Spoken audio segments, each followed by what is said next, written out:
And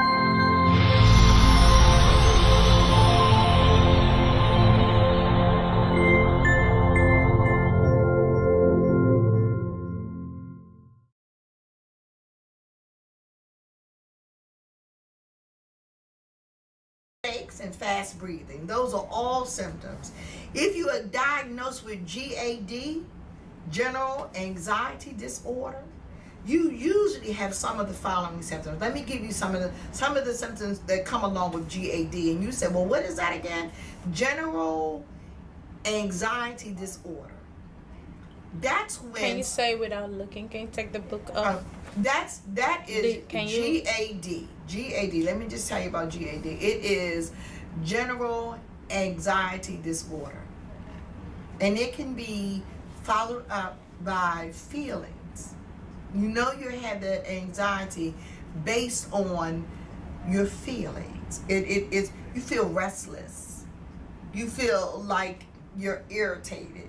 You know, little things just irritate you and get you off. You feel like muscle tension, like your muscles in your body can just become tight.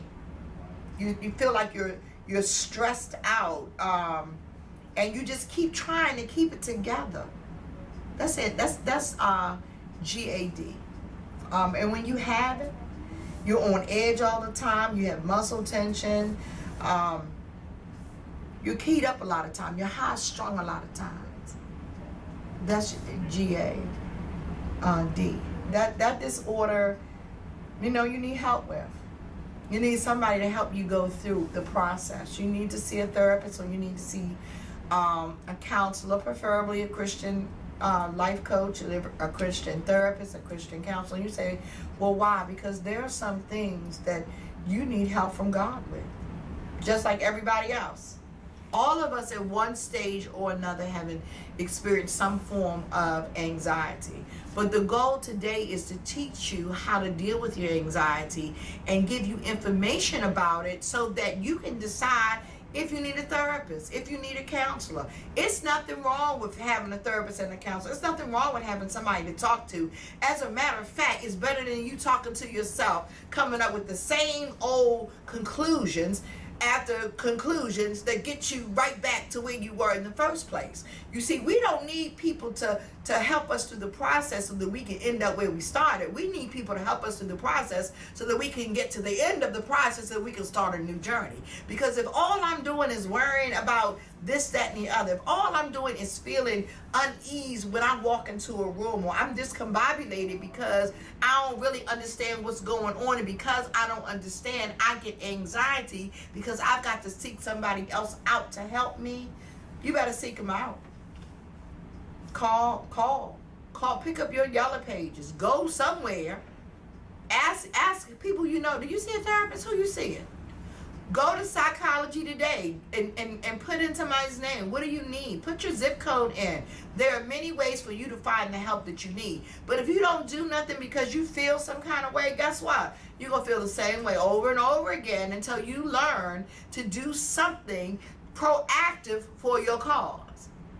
You don't want to feel like that. You don't want to be worried, scared, uneased, nervous, heart beating too fast, sweating like a pig. You don't want that for yourself. So when you have anxiety, when those moments arrive, and if you live long enough, guess what? You're going to at least have it one time. If you're over 15, I know you've had it a couple times. How do I know? Because it's a part of life. Trying to figure stuff out is what we do. As humans, that's what we do. But doing that often causes us to have other emotional or psychological and or both. Because we are people that want to know. We're people that is concerned about doing the right thing when nobody's looking. We are people, I don't want to live anxious all the time. I don't want to live with my stomach in jitters. I don't want to live nervous and distracted. I want to stay focused and be intentional about where I'm going. So when anxiety arises, I got to know what to do for me. I'm telling you to do the same thing. I'm telling you to learn. How do you combat? You need to see a counselor or a therapist.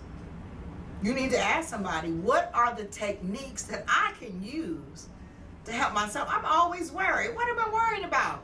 The stuff that I've already gotten out of. If God said he was going to deliver me from my adversities, then I either believe it or I don't. So why am I worrying about it? Why am I concerned? Why am I nauseated when I walk in the room and I see these people sitting there?